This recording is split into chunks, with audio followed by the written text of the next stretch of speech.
প্রিয় দেশবাসী, আগামীকাল থেকে সারা দেশে শুরু হতে যাচ্ছে পবিত্র মাহে রমাদান। আমি দেশবাসীকে পবিত্র মাহে রমাদানের শুভেচ্ছা জানাই। রমাদান আত্মশুদ্ধির মাস।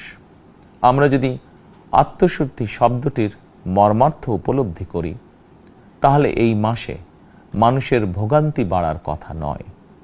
যদিও আমাদের অনেকের মধ্যেই এই মাসটিকে ঘিরে ব্যবসায় অধিক মুনাফা লাভের প্রবণতা লক্ষণীয়।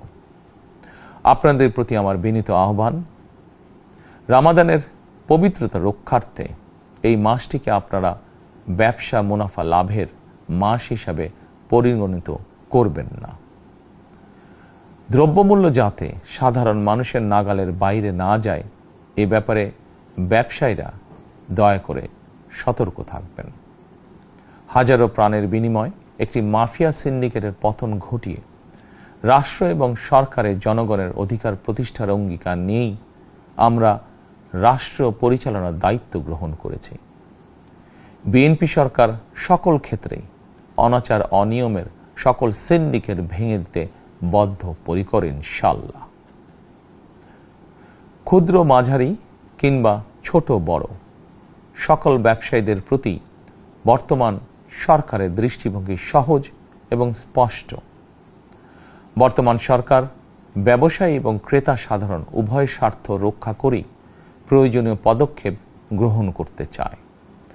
সুতরাং সরকারের পক্ষ থেকে কী ধরনের উদ্যোগ গ্রহণ করলে বাজার পরিস্থিতি নিয়ন্ত্রণে থাকবে কিংবা ক্রেতা বিক্রেতা উভয়েরই স্বার্থ রক্ষা হবে, এ ব্যাপারে আপনাদের যে কোনো ধরনের পরামর্শ কিংবা অভিযোগ শুনতে সরকার প্রস্তুত। ক্রেতা বিক্রেতা গ্রহীতা এই সরকার সকলেরই সরকার। এই সরকার আপনাদেরই সরকার।